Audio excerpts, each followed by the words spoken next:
I don't know who needs to hear this, but you need to stop taking everything so seriously. Neuroscience shows that taking things too seriously can block your success and your happiness. And I'll tell you 3 science-backed reasons why. Reason number 1 is that play actually boosts your brain function. You need to play the game of life. Play boosts dopamine, which helps you feel motivated and enjoy the process. It also increases BDNF, brain-derived neurotrophic factor, which is very important for neuroplasticity, learning, and memory. Play has also been shown to reduce stress and boost creativity, which makes you a better player at the game. Reason number 2 is that letting go of control actually boosts performance. When you let go of control and the need for everything to be perfect, you can drop into parasympathetic mode, which is the rest and digest branch of your nervous system. This helps to create safety in your nervous system and unlocks the ability to perform under pressure. Right before I give a big speech or something, I'm always like, angels, take the wheel. But also, allowing yourself to be imperfect will help you make a lot more progress toward your goals. And reason number 3 is that your joy is the ultimate success strategy. Being in your joy makes it way easier to be in the present moment, which will allow you to focus. The dopamine and serotonin you get from being in your joy will of course help you feel and do better as well. Science shows that you need to be the most extreme version of you in order to get what you want, and I'll tell you 3 neuroscience-backed reasons why. Reason number 1 is that your brain needs clarity. Your brain will work 100% of the time to keep your thoughts and behaviors aligned with who it thinks you are. If you don't know exactly who you are or who you want to become, there's nothing for your brain to align to. You'll be a leaf in the wind. But when you're bold and specific about who you are and what you stand for, your brain locks in, and it'll start filtering decisions, actions, and opportunities that align with that identity. Reason number 2 is that being extremely yourself boosts dopamine and momentum, because your brain is wired to go after what feels alive and emotionally charged. When you take bold, aligned action, your brain releases dopamine, the chemical for motivation and momentum. But playing it safe or watering yourself down so that other people feel comfortable does the opposite. Reason number 3 is that your brain highlights what stands out. You need to be polarizing to be successful. Having haters and being misunderstood is the tax you pay for authenticity, and it is worth it. Your brain and everyone else's actually remembers what breaks the pattern, not what blends in. I've also found that the only people you actually push away by being fully you are the ones who were never aligned with your mission anyway. Science shows that belief in yourself is a bigger predictor of success than talent and intelligence, and I'll tell you the neuroscience behind why, because everybody should know this. Reason number 1 is that belief alone improves performance. Studies show that when you believe you can do something, your brain activates more motor cortex and prefrontal resources, improving your performance. This is the placebo effect in action. Belief is a biological advantage. And number 2, belief keeps you motivated when nobody's clapping. When you believe in your vision, your brain stays fueled by intrinsic dopamine, which is the opposite of external dopamine from things like views or likes or money. This makes your motivation resilient because you're not relying on external wins to keep you going. You stay locked in even when things get quiet. And number 3, belief helps you take riskier moves. And like my brother said to me a while back when I was trying to decide what book deal I should take,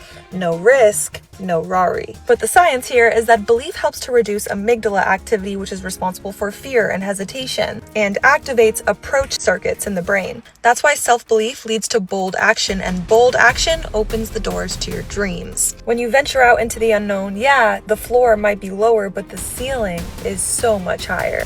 Science shows that having a plan B actually makes you more likely to fail, and I'll tell you the neuroscience behind why and what I do instead. From a neuroscience perspective, having a backup plan is like having a perceived out, which reduces dopamine-driven motivation and activates safety circuits in the brain. In one study, they showed that just thinking about a backup plan made people perform worse, because plan B sends a subconscious signal to the brain that failure is okay, which lowers commitment and the brain doesn't go all in. Your brain will also let you quit a lot sooner. On the other hand, full commitment lights up your brain. When you go all in on plan A, you tell your brain this has to work, which helps you tap into insane levels of energy and persistence. This type of mental commitment rewires your brain. You strengthen the pathways that prioritize your goal and suppress the ones for distraction. This is called goal shielding, where your brain filters out anything that doesn't support the mission. Your brain will literally filter physical reality for opportunities and solutions that help you achieve your goal. When I graduated early from my PhD to start my own business, a lot of people told me to just work as a scientist until I made it. But that would have been a plan B that was going to keep me stuck, and I don't believe in settling. It was my dream or nothing, and when you have no choice but to make the dream work, you will find a way. And that's where different plans can come in, as different avenues for achieving your dreams, but never as replacements for your dreams. Neuroscience shows that being overly stressed shuts down the parts of your brain responsible for focus, creativity, and decision making. It also reduces your ability to think clearly, and a big realization I've had recently is that nothing good happens when you're stuck in fight or flight. Your brain doesn't work right, your energy is off, and you're not in the present moment, which is where all of your success lies. So I'm going to give you guys 3 of my favorite science-backed stress-relieving ingredients, which are all included in this supplement called Stress Relief by Ritual. The first is my favorite ingredient in the world. It is L-theanine. It has been clinically studied to reduce stress within the hour. It also helps to boost alpha waves in the brain for a sense of calm without getting sleepy. Number 2 is ashwagandha. It's been clinically studied to support cortisol levels and reduce stress. And number 3 is saffron, which has been shown to support a positive mood and reduce stress, of course. I personally do not go a day without L-theanine. I love it, and I love that Ritual decided to put it in their stress relief supplement. Another thing I love about Ritual Stress Relief is that it is designed to be taken in the morning because it releases over 8 hours. If you feel called to bring more peace into your life, you can use my code for 30% off. Peace and blessing.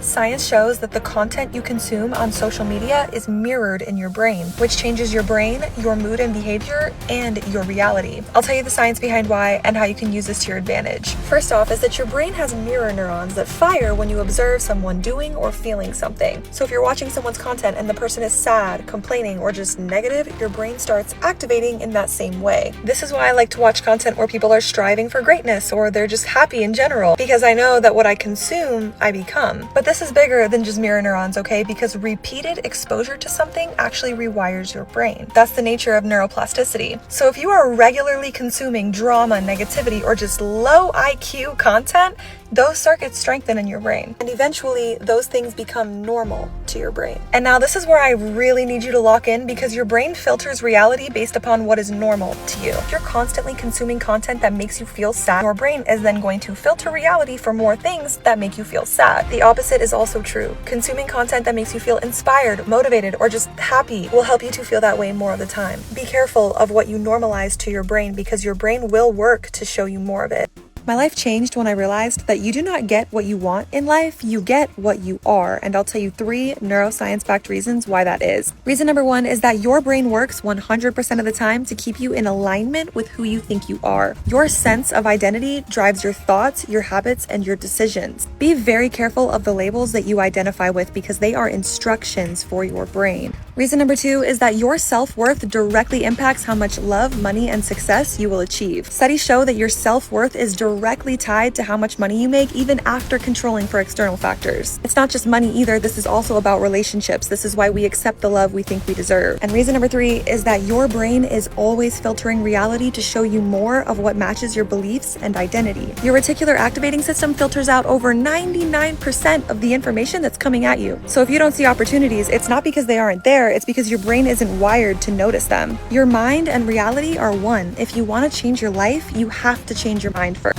If you've ever been around a bunch of people and immediately felt like the vibes are off, neuroscience shows that your brain actually syncs up with the energy of your environment. And I'll tell you why. There's something called collective brainwave entrainment, and it happens anytime you're in a shared space. It happens in friend groups, families, classrooms, and even on social media. Your brain literally tunes to the dominant frequency of the environment around you. This is the science behind mob mentality. If the room is dysregulated, your nervous system feels that. If the room is a safe space, your nervous system feels that too. This is why you can feel anxious after scrolling certain spaces online. Being in the wrong environment can literally block your success, even if everything else that you're doing is right, because your brain is syncing up with people and places that aren't aligned with where you're trying to go. Your brain is a mirror for what's on the outside. We actually have mirror neurons, which is a whole nother video. That's why one of the fastest ways to change your life is by changing your environment, because you're not just in a room. The room is also in you.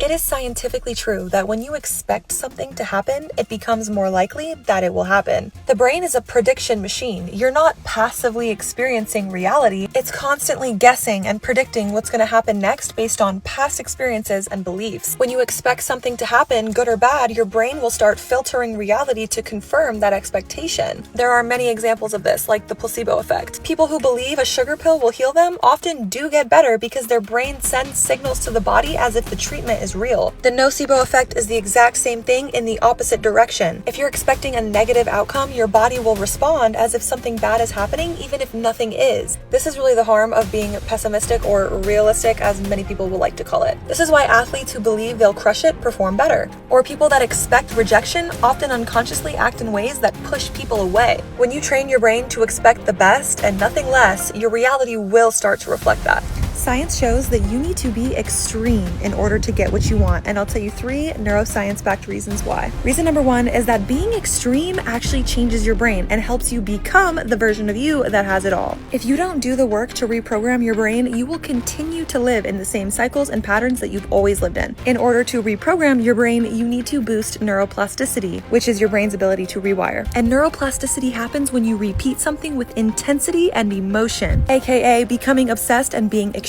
Your brain doesn't change through casual effort, it rewires through obsession. Reason number 2 is that obsession boosts dopamine, which will boost motivation and drive and give you momentum. Dopamine is also mental energy, which will keep you going when other people give up. And reason number 3 is that your brain filters reality based upon what you are obsessed with. Your reticular activating system filters your senses and tunes your attention to what matters to you. When you are extreme about your vision, your brain makes sure that you notice the people, opportunities, and places that match it. Your obsession becomes the lens through which you see the world.